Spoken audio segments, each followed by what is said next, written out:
Honest হবেন তালার মতো। তালায় আপনি যতই চাবি ঢোকান দেখবেন যে তালা শুধুমাত্র একটা চাবি দিয়ে খুলবে।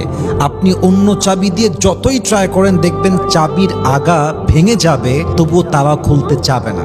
এক্স্যাক্টলি আপনি আপনার লাইফ পার্টনারের জন্য অনেস্ট হবেন জাস্ট লাইক এ লক, তালার মতো।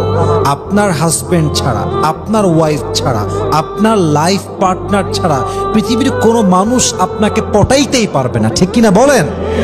খুব খেয়াল করবেন, যেই তালা যে কোনো চাবি দিয়ে খুলে যায় সেই তালার দাম মানুষের কাছে থাকে না। এক্স্যাক্টলি যেই নারী, যেই পুরুষ সহজেই পটে যায়, সহজেই চলে যায়, সহজেই সব ভুলে যায়, সহজেই যেখানে সেখানে চলে যায়, মাথায় রাখবেন এখানে তার অনেস্টিও থাকে না এবং এমন জীবন সঙ্গী কোনো দামও কারো কাছে থাকে না, ঠিক কিনা বলেন?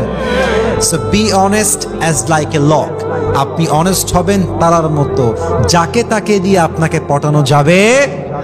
মিথ্যা বলে জিতে যাওয়ার চাইতে সত্য বলে হেরে যাওয়া হাজার গুণ বেশি উত্তম। আপনি যখন মিথ্যা বলেন আপনার চোখ বলে যে আপনি মিথ্যা বলছেন। আপনি যখন মিথ্যা বলেন অপোজিট পার্সনটা বোঝে যে আপনি একজন মিথ্যাবাদী। আপনি যখন মিথ্যা বলেন আল্লাহর রহমতটা আপনার থেকে অনেক দূরে সরে যায়। অতএব মাথায় রাখবেন যে মিথ্যা বলে বিজয়ী হওয়ার চাইতে সত্য বলে হেরে যাওয়া হাজার গুণ বেশি উত্তম। এবং যে সত্য বলে তার ব্যক্তিত্বে কখনো কোনো মানুষ চুল পরিমাণ আঘাত দিয়ে কথা বলার কোনো সাহস পায় না।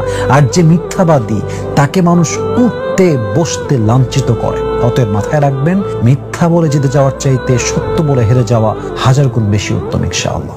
যে আপনাকে হারাবার কোনো ভয় রাখে না, দিন শেষে সেই মানুষটাই দেখবেন আপনার সবচেয়ে খারাপ সময় আপনার হাত ছেড়ে দেবে। এর কারণ হচ্ছে যে মানুষটা আপনার খারাপ সময় হাত ছেড়ে দেয় আসলে তার লাইফে আপনি থাকেন কিংবা না থাকেন, he doesn't care about it. যদি সেই মানুষটা আপনার অস্তিত্বকে এত বেশি গুরুত্বই দিত, সে কখনো খারাপ সময় আপনার হাতটা ছাড়তে পারতো না। এবং আমি আমার লাইফে দেখেছি যারা খারাপ সময় হাতটা ধরে তারা আজীবন পাশে থেকে যায়, এবং যারা খারাপ সময়ে বেঈমানি করে একটা সময় গিয়ে সে মানুষ জীবনের সবচেয়ে পর মানুষ হয়ে যায়। অতএব যে মানুষটা আপনার খারাপ সময় হাত ছেড়ে দিয়েছে মাথায় রাখবেন তার লাইফে আপনার 2 পয়সা ভ্যালু নেই। সেখান থেকে আপনি যত দ্রুত বের হয়ে আসতে পারবেন আপনার লাইফটা তত বেশি সুন্দর হবে ইনশাআল্লাহ।